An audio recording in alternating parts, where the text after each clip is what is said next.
있습니다. 제가 한 절, 여러분이 한 절 교독하여 하나님께 올려드립시다.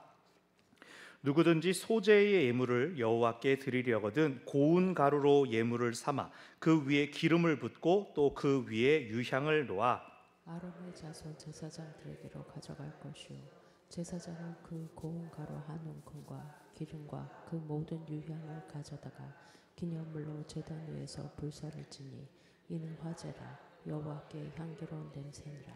그 소재물에 남은 것은 아론과 그의 자손에게 돌릴지니 이는 여호와의 화제물 중에 지극히 거룩한 것이니라.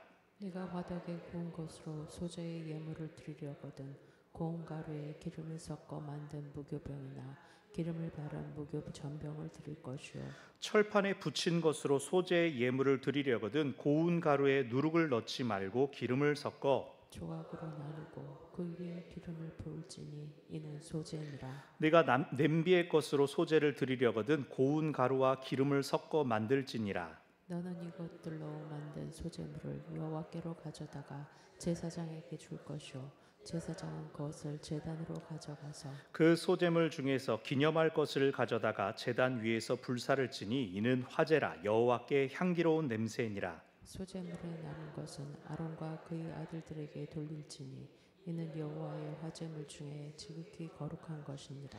너희가 여호와께 드리는 모든 소재물에는 누룩을 넣지 말지니 너희가 누룩이나 꿀을 여호와께 화제로 드려 사르지 못할지니라. 처음 익은 것으로는 그것을 여호와께 드릴지나 향기로운 냄새를 위하여는 제단에 올리지 말지며 네 모든 소재물에 소금을 치라. 네 하나님의 언약의 소금을 네 소재에 빼지 못할지니 네 모든 예물에 소금을 드릴지니라. 너는 첫 이삭의 소재를 여호와께 드리거든 첫 이삭을 볶아 찌은 것으로 내 소재를 삼되 그 위에 기름을 붓고 그 위에 유향을 더할지니 이는 소재니라. 제사장은 찌은 곡식과 기름을 모든 유향과 함께 기념물로 불사를 지니 이는 여호와께 드리는 화제니라. 아멘. 우리가 오늘날 보는 성경은 처음부터 완성된 형태로 기록된 것이 아니라 시간이 흐르면서 보충되고 편집되었다라고 하는 것을 우리가 인정해야 됩니다. 이것은 불경하거나 불신앙적인 태도가 아니라 합리적인 것입니다. 하나님의 말씀이지만 사람의 손을 통해 사람의 문자, 언어로 기록되었을 뿐 아니라 오늘 우리 손에 이런 형태로 오기까지 오랜 시간이 지났기 때문에 성경에 충분히 그러한 부분이 있을 수가 있습니다. 게다가 성경이 기록된 언어도 어떻습니까? 히브리어, 헬라어, 오늘 우리가 쓰는 말과 완전히 다르고 심지어 오늘 사용하는 현대 히브리어와도 많이 다릅니다. 성경이 그렇다고 원본이 남아있으면 모르나 모세의 지문이 남아있는 양피지 이런 거라도 있으면 좋겠지만 그런 것도 없죠. 그냥 얼마나 오래된 사본이냐 이런 것만 있을 뿐입니다. 어쩌면 하나님께서 일부러 원본 이런 거를 안 남겨두신 게 아닐까 하는 생각이 들어요. 이거는 원본이다, 이거는 틀림없다라는 것 때문에 우리의 어떤 신앙 고백과 하나님 경험이 한정 지어지지 않도록, 한계가 지어지지 않도록 하나님께서 우리에게 주시는 말씀들도 좀 유연하게 더 많이 생각하고 묵상하게끔 그렇게 주신 것이 아닐까 하는 생각이 듭니다. 자, 오늘 당장 살펴보는 소재에 관한 내용이 그렇습니다. 이들 지금 출애굽한 지 2년 갓 될락말락한 때입니다. 한 곳에 머물러 있지도 않았고 계속해서 광야를 통과하는 여행 중에 있었습니다. 그 광야를 지났습니다. 광야, 모래 바위뿐인 사막을 지나왔습니다. 그런 그들이 언제 농사를 짓고 추수해서 탈곡해서 그 곡물을 하나님께 올려드릴 수가 있겠습니까? 조금 있으면 이제 그들은 만나와 메추라기를 공급받아서 그거 먹으면서 여행길을 갑니다. 초반이야. 어쩌면 지금 때까지도 애굽에서 가지고 나온 양식들이 있었을지 모릅니다. 근데 2년 됐다고요. 그 아직도 있겠어요? 그 제한되고 얼마 되지 않은 것들, 그것들도 나한테 다 바치고 제사장들 그걸로 먹여라 라고 소재 규정을 오늘 주시는 것은 아닐 것입니다. 즉 오늘 말씀은 초기에는 약속의 땅에 들어갈 것을 전제로, 출애굽한 지 몇 달 이내에 약속의 땅에 들어갈 것을 전제로 간략하게 초기 형태가 주어졌다가 광야 40년 동안 방황하면서 약속의 땅으로 들어가는 것이 지연되면서 그 사이에 내용들이 보충되고 이후 약속의 땅에 들어가서 농사를 지으면서 또 보충되었을 수가 있다는 말씀입니다. 그럼에도 제물을 하나님께 드릴 때 지켜야 되는 대원칙들은 초창기부터 조금도 달라지지 않았습니다. 예를 들면 첨가물에 대한 것, 곡식 제물을 드릴 때 기름 넣을 수 있습니다. 소금도 넣을 수 있습니다. 하지만 누룩과 꿀은 절대로 넣을 수가 없습니다. 오늘 말씀을 통하여 하나님께서 기뻐하시는 예배를 위하여 무엇이 더해져야 되고 무엇이 빠져야 될지를 깨닫는 은혜가 우리 모두에게 함께 하시기를 바랍니다. 아멘.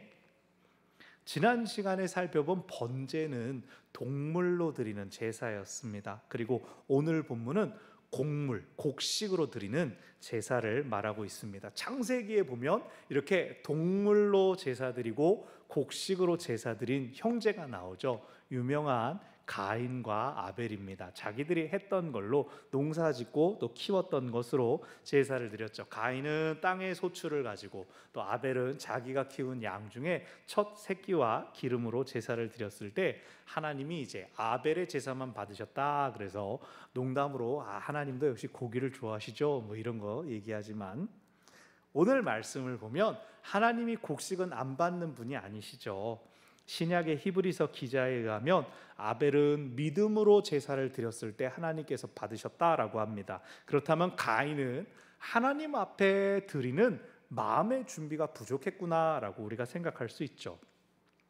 오늘 본문 곡식으로 드리는 제사는 일부는 번제로 하나님께 불태워졌습니다. 나머지 그리고 거의 대부분은 화목제로 제사장과 나누는 것이 되었습니다. 아마 이 소제는 추수절기에 햇 곡식을 드리면서 많이 드려졌을 것이고 또 소제가 민수기 5장에 가면 의심의 소제라고 해서 아내가 이게 부정을 저질렀을 것 같을 때, 아내의 정절이 의심될 때 이 소제를 드리는 사용하는 법이 있습니다. 그리고 당장 레위기 6장에 가면 제사장 위임식을 할 때 소제가 드려집니다. 그래서 소제가 언급되는 부분들은 어떤 특정한 부분들이 있지만 1절이 보여주는 것처럼 소제를 드리기 원하는 사람은 그냥 소제를 드렸을 것입니다. 하나님께 드리는 예배에는 어떤 제약이 없기 때문이죠. 그래서 하나님께 소제를 드리기 원하는 자는 먼저 준비를 해야 됐습니다. 누구든지 소제 예물을 여호와께 드리려거든 고운 가루로 예물을 삼아라. 그 곡식을 날것으로 통으로 드리는 게 아니라 곡식을 고운 가루로 만드는 것이 필요했습니다. 그냥 가루를 얘기할 때가 있고 고운 가루를 이야기할 때가 있습니다. 이 고운 가루란 이 나달에 껍질이 섞이지 않은 이 가루를 빻은 다음에 그 가루를 체에 쳐서 걸러내서 얻은 겁니다. 원어로도 완전히 다릅니다. 고운 가루는 솔레트, 여기 소재를 표현할 때는 솔레트라는 단어가 사용되었고 껍질까지 섞어서 그냥 빻아서 자기들이 먹을 빵 만들려고 빻아서 만드는 가루는 곡식가루, 우리 번역으로는 곡식가루라고 하고 히브리어로는 카마흐라고 합니다. 그러니까 솔레트, 카마흐, 완전히 우리 가루라도 비슷한 게 있는데 이거는 완전 원어는 다른 거예요. 다르다는 겁니다. 그리고 고운 가루로 예물을 삶고 그 위에 기름을 부어라. 기름은 올리브유, 감람나무 기름이 쓰여졌습니다. 그리고 그 위에 유향을 놓아라 라고 하는데 여러분 아십니까? 나무에서 나는 보스웰리아, 요즘 건강식품으로 많이 나오는 보스웰리아가 그 유향의 일종입니다. 성경에서 히브리어로 유향이 두 종류가 나옵니다. 여기서 레보나라고 하는 유향은 보스웰리아. 아시는 분은 아시는.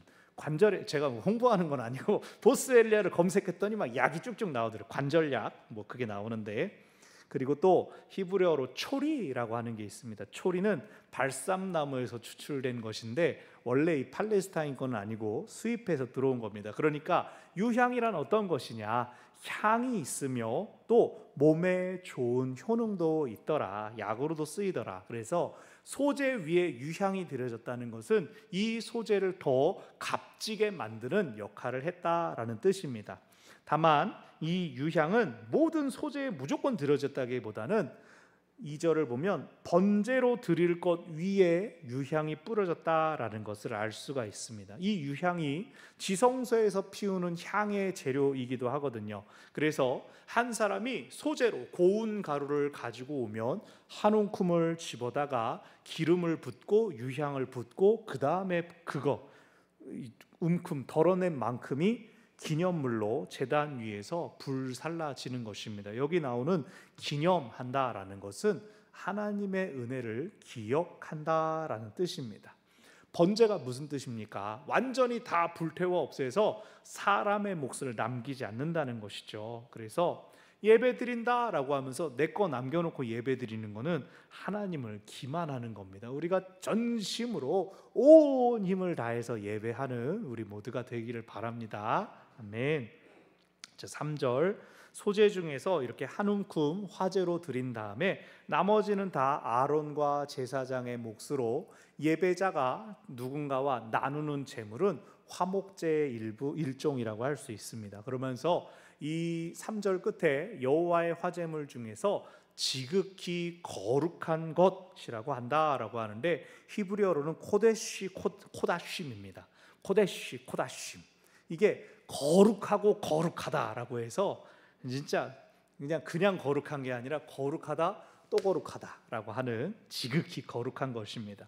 이런 코다심은 오직 제사장들만이 거룩한 곳, 성막 안에 지정된 곳에서만 먹을 수 있었고 제사장의 가족이라도 아내나 자녀, 종들은 먹을 수가 없었습니다. 그러니 여러분 생각해 보십시오. 소재가 만약에 추수절기에 집중되었다, 그럼 제사장은 성막에서 그거 다 볶아 먹을 때까지 나올 수가 없는 거예요. 그러진 않았을 거예요. 그래서 소재도 아마 상시적으로 농경 문화가 이게 활성화됐을 때에는 얼마든지 드려졌을 것이라고 생각됩니다. 그리고 날곡식을 가루로 만들어 드리는 방법이 가장 기본적으로 소개가 되었고 그 다음 4절부터 3가지 방법으로 요리한 소재물을 드릴 수가 있었습니다. 첫 번째 4절에 나오는 화덕에 구운 것이 나옵니다. 화덕에 구웠다, 가장 익숙한 형태입니다. 반죽해서 구운 빵의 일종이죠.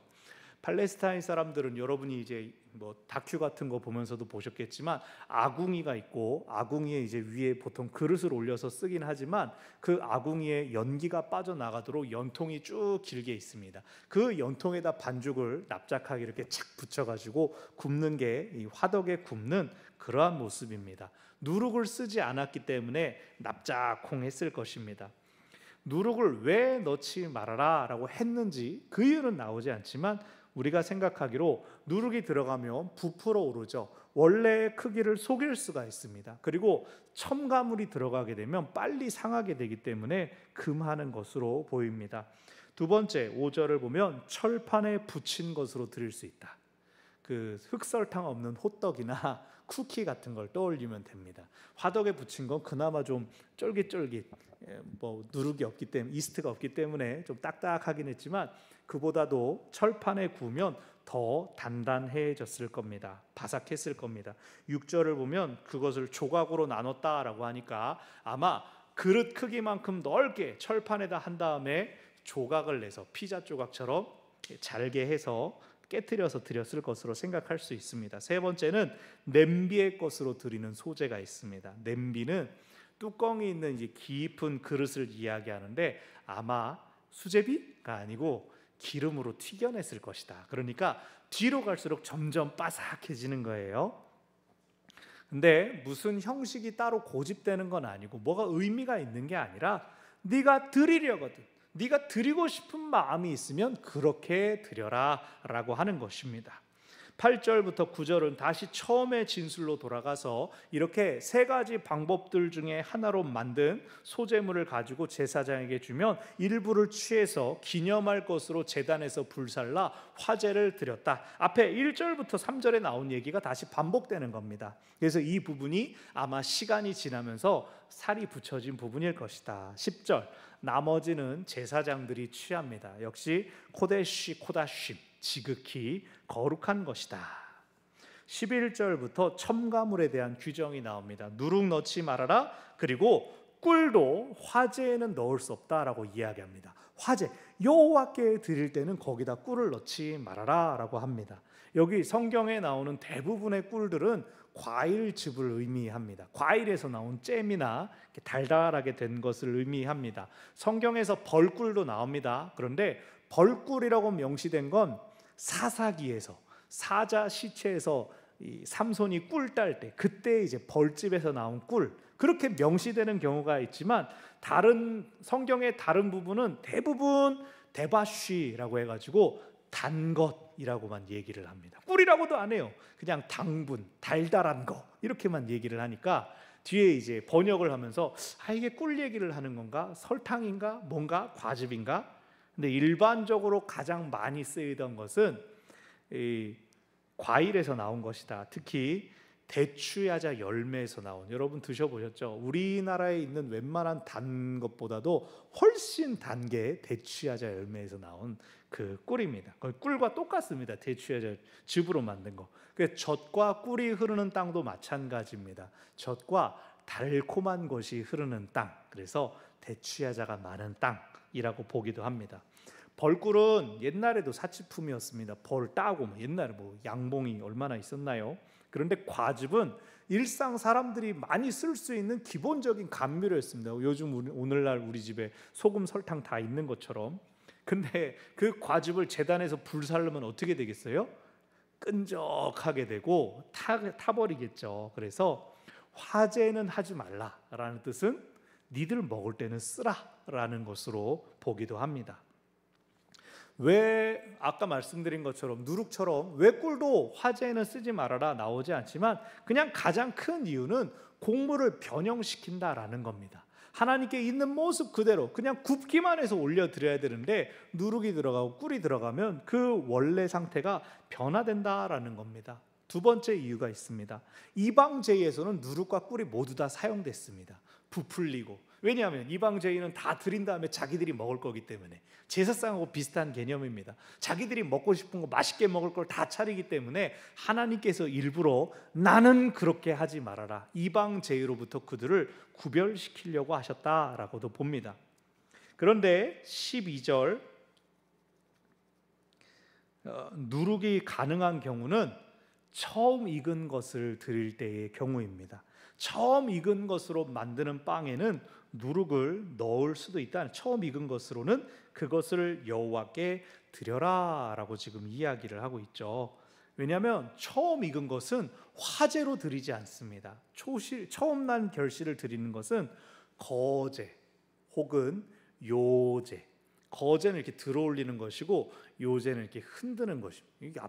이렇게 흔들었나 이렇게 흔들었나, 아무튼 불을 대지 않고 사람의 손으로만 드리는 것이기 때문에 누룩은 불 타지 않는다. 아마도 이것은 곡물이 하나님께서 주신 복 아닙니까? 먹을 거지 않습니까? 그렇기 때문에 그것을 고백하는 역할을 했기 때문에 가장 맛있는 상태로 가공되는 것이 허락되었을 것이다. 우리도 조금 이익 받는데 그거 가지고 하나님께 막 크게 감사하고 그러지 않습니까?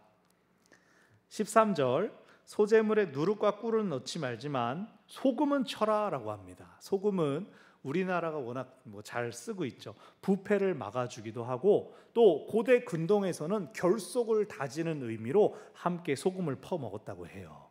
이 짭짤한 맛 하면서 우리가 이제 언약을 맺었다, 동맹을 맺었다라고 했다고 합니다.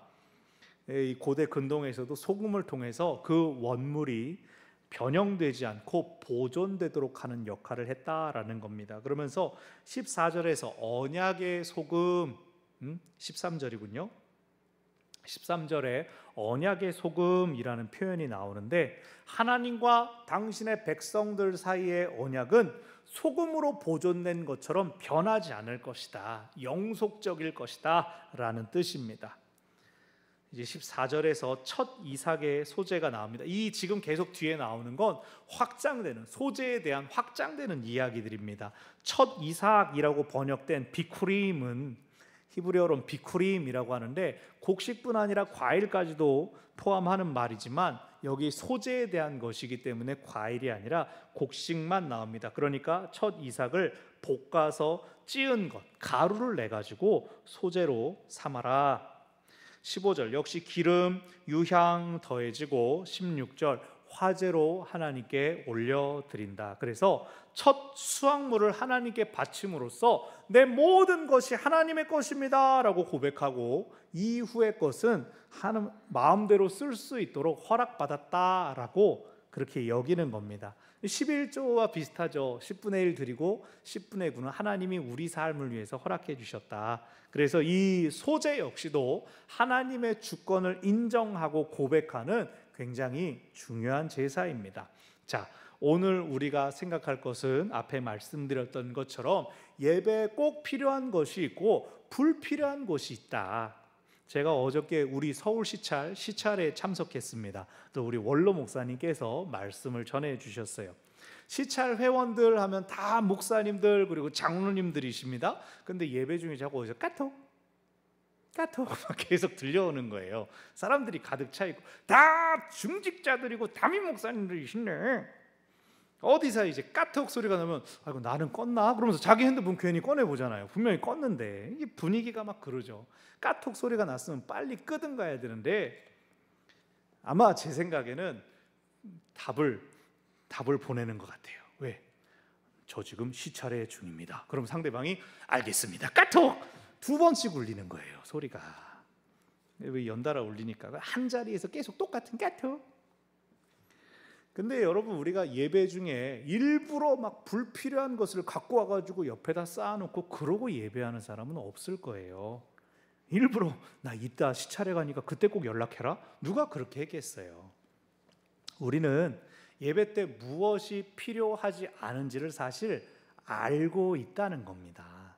문제는 그런 걸 알면서 내 자신을 돌아보는 일은 조금 약하다는 거죠. 미흡할 때가 있다는 겁니다. 요즘 휴대폰 기능들 얼마나 좋습니까? 꼭 무음으로 안 해도 뭐 방해 금지 이런 것도 할 수 있고 뭐 많이 그렇죠. 그래서 예배 드리기 전에 혹시 한번 까보고 딱 너는 이제 1시간 후에 보는 거다, 딱 잊어버리는 거죠. 점검하는 게 필요하죠. 나한테 아무런 악의가 없다고 해서 아무 일이 안 일어나지 않기 때문입니다. 우리가 몇 달 전에 생각나십니까? 새벽에 그 긴급 재난 문자가 갑자기 왜 하고 울어가지고 깜짝 놀라지 않았습니까? 저는 핸드폰을 이제 사무실에 놓고 왔지만 여러 군데에서 동시에 꽤 울려가지고, 그게 안전한 일상을 위해서는 꼭 필요한 일이지만 일단 우리는 기도를 방해받았고 또 어떤 사람은 자고 있다가 막 깜짝 놀랐겠죠.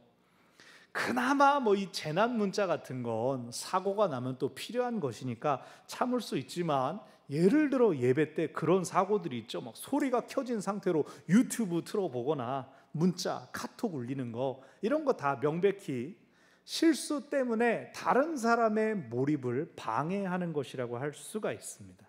여러분, 앞에 현수막 바꿨는데 문구 읽어보셨어요? 휴대폰은 이제 진동으로 해주시고 꼭 확인을 해주시고, 올라오면서 글씨 보이면은 진동해놓고 문 열고 들어오시란 말이에요. 또 본당 안에서는 이제 안부만 나눠주십사 이렇게 써놨습니다. 서로 만나면 너무나 반갑고 좋죠. 여러분, 우리 이 자리에 지금 절반은 새벽에 본 사람인데 또 저녁에 보면 아이고 어서 오세요 또 그러잖아요. 오늘 하루 더 줘, 그냥 한마디 더 보낸다고요.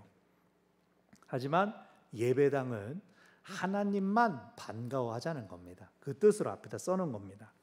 어제 시찰회가 어디서 있었냐면 고양시 화정에 있는 행복이 가득한 교회였습니다.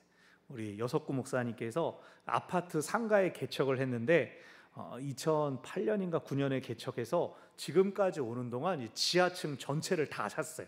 그래서 상가 들어가자마자 내려가는 그 계단 자체가 아예 교회 길로 싹 꾸며져서, 근데 상가가 한계가 있잖아요, 크기가. 그러니까 입구가 막 오밀조밀 막 기둥도 이렇게 막 들어가자마자 하나 나오고, 이쪽은 화장실 작은 방이 몇 개 이렇게 있었습니다. 다 로비에 이제 서서, 노회장 나가시는 분은 서서 막 악수하시고, 임원들 서 계시고, 이제 뭐 작은 방마다 선배 목사님들이 다 차를 마시고 과일 드시고 있으니, 뭐 저 같은 이제 온 지 얼마 안 된 사람이 막 저도 커피 뭐 이러겠습니까? 저는 이제 아무도 없는 본당에 들어가 가지고 이제 기도하고 있었는데, 너무 편하고 좋은 겁니다. 야, 여 목사님 고생하셨겠다. 너무나 음악 나오면서 너무나 좋아서 그만, 빨리 나도 우리 교회 돌아와야지 막 그 생각이 드는 거예요. 내가 왜 다른 교회에서 여기서 좋다 이러고 있어? 빨리 우리 교회 가야지. 빨리 끝나라. 밥 잘 먹고 왔죠. 우리 교회는 상가도 아니니까 이 천정도 이 정도면 충분히 높고, 그러면서도 아늑하고 익숙한 곳. 창문은 이렇게 많지만 외부 소리가 우리한테 방해가 되지도 않고 참 잠잠한 곳. 참 우리 본당이 기도하기 좋습니다. 이제 가을 되면 기도하기 더 좋습니다. 우리 기도자들이 막 가득가득 차기를 바랍니다. 근데 제가요, 요즘 이 수요일을 보내면서 제 마음이 막 싱숭생숭한 것을 발견을 했습니다. 이제 이것도 참, 오늘 원고를 이렇게 쓰고 나니까 오늘 원고가 이렇게 싹 오늘 제가 본 모습이 싹 달라졌어요. 자, 일단 들어보세요. 보통 교회 차가 도착하는 이제 7시 5분에서 10분 사이가 딱 지나고 나면은 차를 안 타시는 분들도 거의 그쯤에 들어오시더라는 거예요. 제가 봤을 때 7시 10분에서 15분 들어오시면 이제 20분부터 찬양하니까 기도하면서 딱 준비하고 예배 들어가기 딱 좋죠. 근데 저는 이제 6시부터 본당에 와가지고 이제 찬송 콘티도 불러보고 자막도 더 확인하고 이러고, 이제 기도 제목도 오늘은 이제 자막도 한번, 기도 제목도 한번 써보고, 이거 한 다음에 혼자 기도하고 있다 보면은 막 스물스물 생각이 올라오는 겁니다. 요즘 여름엔 또 얼마나 더웠어요. 오늘 요즘 피곤하고 힘들어가지고 교회 못 오시면 어떡하지? 막 또 몸이 막 불편하고 힘들어서 뭐 외출도 못 하시고 막 그런 거 아닌가? 막 걱정이 되고, 막 오늘 예배 때 사람 없으면 어떡하지? 막 이 생각이 드는 겁니다. 또 그런 생각하고 있다가 이제 15분 돼가지고 여러분 오시면은, 제가 전에도 한번 말씀드린 것 같은데, 수요일 저녁에는 여러분이 쫙 인사도 금방 별로 나누지도 않으신 것처럼 딱 조용히 계시면, 저는 막 16분, 17분, 빨리 20분 돼가지고 빨리 나가가지고 찬양을 해야지. 저분들 기도하시다가 혹시나 주무시지도 않고 빨리 예배 드리고 또 편안하게 댁으로 가실 텐데, 막 이런 시잘데없는 생각을 막 하면서 이제 원고를 썼는데, 오늘은 막 7시 전부터 막 다 오셔가지고 이상하다. 원고를 쓰면 꼭 이렇게 뒤집히는 일이 있는데, 사람이 막 딕이 없네 뭐 이런 걸 설교 원고를 써볼까요? 근데 이제 이걸 써놓고 보니까 이게 제 마음의 누룩이구나라는 걸 알았습니다. 내가 뭘 어떻게 하면 더 은혜가 되고, 내가 뭘 어떻게 하면 은혜를 끼치지 못할까봐 제 마음에 이러고 있는 거죠. 하나님은 어련히 다 계획이 있으시고, 오늘 하루 여러분을 이끄시고 주장하시고 계획하시고 여기에 딱 앉혀 놓으셨는데, 뭐 제가 그것을 뻥 튀기거나 아주 그냥 달달하게 만들 수 있을 것처럼 제가 착각을 하고 있더라는 거죠. 우리 하나님은 능치 못한 일이 없으십니다. 아멘. 은혜 주려고 하나님께서 작정하신 사람은 다리가 부러져도 할렐루야 외치게 되더라는 거예요. 제가 전에 말씀드렸죠. 병원에 가가지고 나는 큰일 났다고, 세상에 암이에요 막 이러면서 막 신방을 갔는데, 목사님 이게 은혜예요, 이게 참 감사하더라고요 라고 고백하는 분들을 수도 없이 만났습니다. 그런데 하나님께서 막으시면 죽은 사람이 깨어나도 그게 하나님 은혜인 줄을 알지를 못하더라는 거예요. 그러니까 은혜 받는 것조차도 우리가 선택할 수 있는 게 아닙니다. 하나님 맴입니다. 하나님이 우리 은혜 주실 사람에게 은혜를 주시는 거예요. 우리는 그저 정해져 있는 법도와 질서, 그 약속을 따라 하나님께서 요구하시는 것을 따라서 하나님께 우리의 마음을 올려드리는 것, 그것이 예배 때 꼭 있어야 할 예배의 마음이라고 할 수가 있습니다. 예배에 꼭 필요한 것은 화려한 음악이나 열정, 흥분이 아니라 우리의 중심을 있는 모습 그대로 하나님께 올려드리는 것이 필요합니다. 오늘 본문은 말합니다. 때로는 볶을 수도 있어요. 지질 수도 있고 튀길 수도 있어요. 그렇다고 우리 마음이 하나님 앞에서 우리 마음이 아니게 되는 것이 아니라는 것이죠. 누룩, 꿀, 요리의 풍미를 북돋아주고 우리의 눈과 귀를 즐겁게 해줍니다. 그러나 하나님은 부풀려진 것, 달콤해진 것, 그것을 원하시는 것이 아니라 그것이 우리에게 허락된 온전한 상태, 우리를 위해 최소한으로 가공된 그 상태로 하나님은 만족하신다고 합니다. 우리가 왜 누룩을 넣습니까? 우리가 왜 꿀을 넣습니까? 더 잘하고 싶어서, 이렇게 하면 더 멋지게 하나님께서 받으실 것 같아서, 의도가 아무리 좋은 것이라도 하나님이 아유 괜찮다, 안 해도 된다 하시는 겁니다. 무리하지 말고 있는 모습 그대로 오시오. 하나님이 그렇게 말씀하시네요. 중요한 것은 뭐다? 하나님을 기억하며 하나님께 순종하며 하나님께로 나아가는 것이라는 겁니다. 예배에 필요 없는 건 뭘까요? 내 실력, 내 자존심 혹은 열등감, 감정, 이런 것들입니다.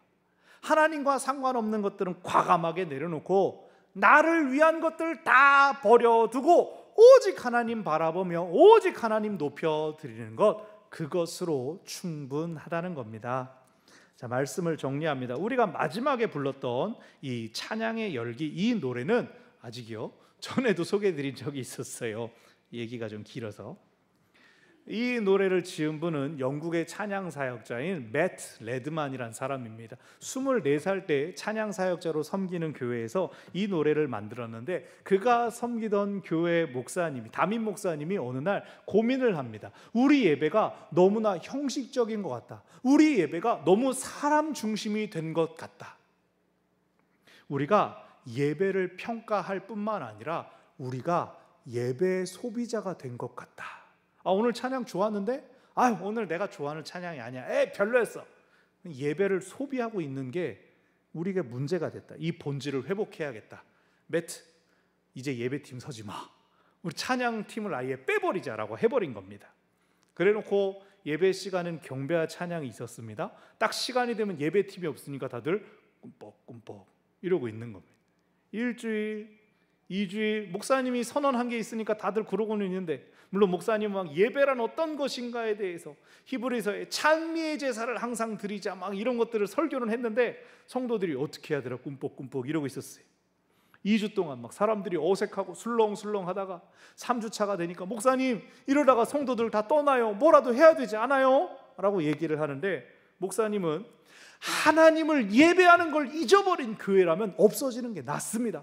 막 아주 이 강한 뜻을 가지고 버틴 거예요.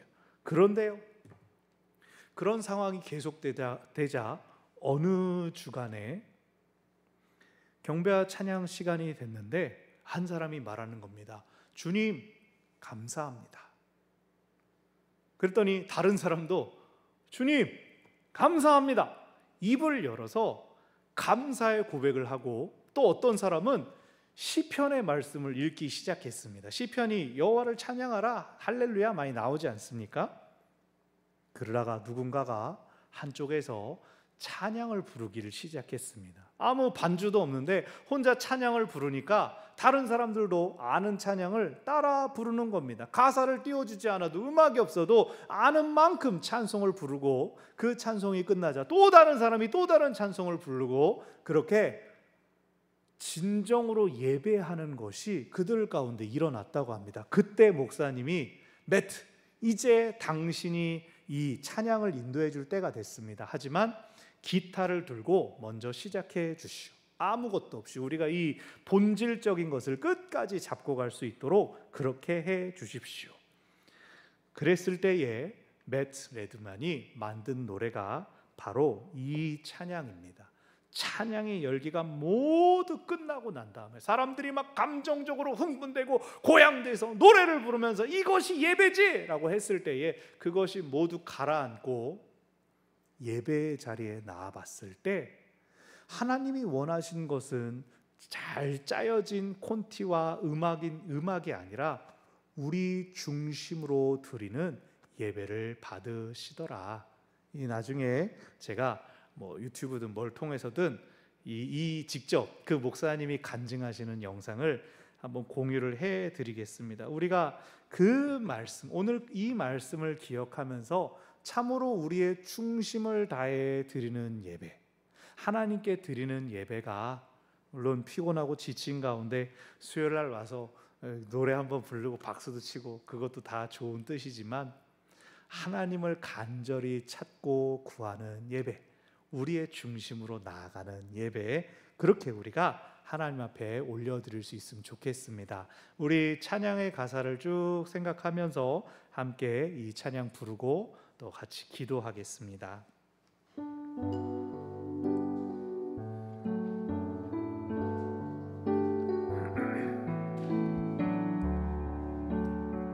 찬양의 열기, 찬양의 열기 모두 끝나면 주 앞에 나와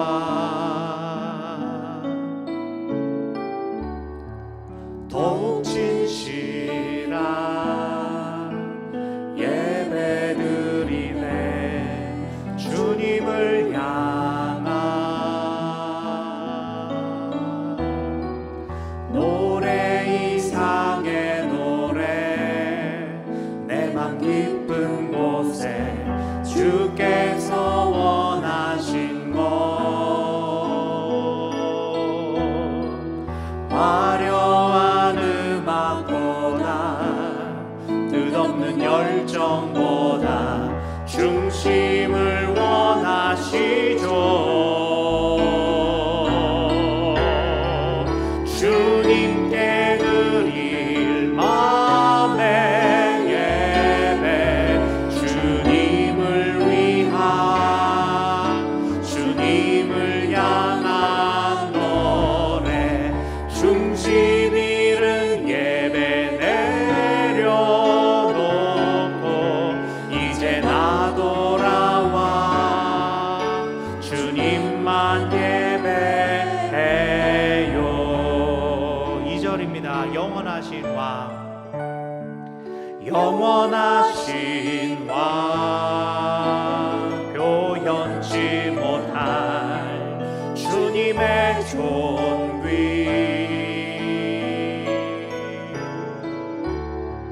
가난할 때도 연약할 때도 주 내 모든 것, 노래 이상의 노래, 내 맘 깊은 곳에 주께서 원하신 것, 화려한 음악보다 뜻없는 열정보다 중심을 원하시죠. 주님께 드릴 마음의 예배, 주님을 위한, 주님을 향한 노래, 중심 잃은 예배 내려놓고 이제 나 돌아와 주님만 예배, 주님께 드릴 마음의 예배, 주님께 드릴 마음의 예배, 주님을 위한, 주님을 향한 노래, 중심 잃은 예배 내려놓고 이제 나 돌아와 주님만 예배해요.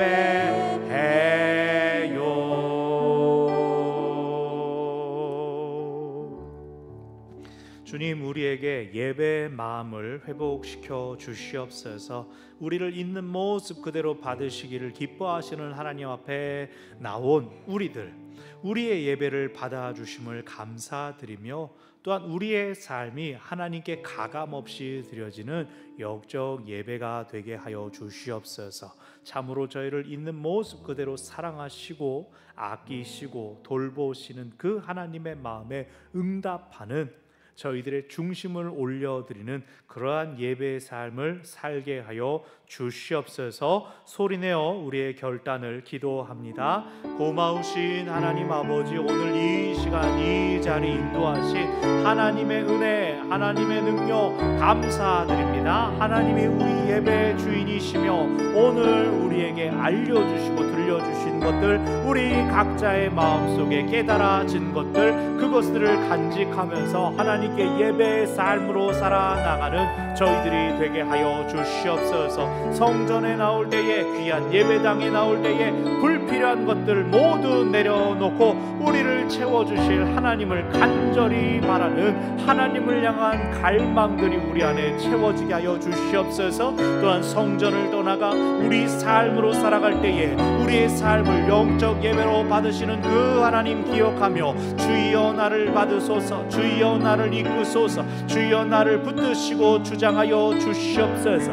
우리의 중심으로 드리는 삶의 예배를 주께서 받으시고 주께서 은혜와 능력 더하여 주시옵소서. 하나님께 필요 없는 것들 올려드리지 않고 오직 주가 원하시는 것, 나의 중심으로 주님과 나아가며 주님과 동행하는 하나님의 사람들 저희가 되게 하여 주시옵소서. 고마우신 하나님 아버지, 우리의 몸이 피곤하고 지쳤지만 이 예배의 자리 기억하게 하시고 나오게 하여 주셨음을 감사드립니다. 주여, 오늘 우리가 듣고 생각한 것들, 우리 일상의 영적인 예배를 하나님 앞에 올려드릴 때 문득 떠올라지게 하여 주시고, 하나님께서 지금 나를 받으신다, 하나님께서 내게 은혜 베풀어 주신다, 이것을 기억하며 주와 함께 서기를 더욱 힘쓰는 하나님의 사람들 저희들 모두가 되게 하여 주시옵소서. 피곤하고 지친 우리 육신에 하나님께서 새 힘과 능력 더하여 주시고 집으로 돌아가는 걸음 평안하고 안전케 하여 주시옵소서. 다시 성전에서 모일 때까지 주께서 우리의 삶을 지키시며 우리의 삶을 영적 예배로 받아 주시옵소서. 예수님의 이름으로 기도합니다. 아멘. 주기도문으로 기도회를 마칩니다.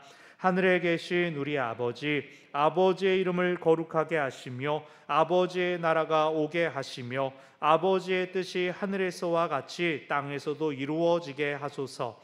오늘 우리에게 일용할 양식을 주시고 우리가 우리에게 잘못한 사람을 용서하여 준 것 같이 우리 죄를 용서하여 주시고 우리를 시험에 빠지지 않게 하시고 악에서 구하소서. 나라와 권능과 영광이 영원히 아버지의 것입니다. 아멘.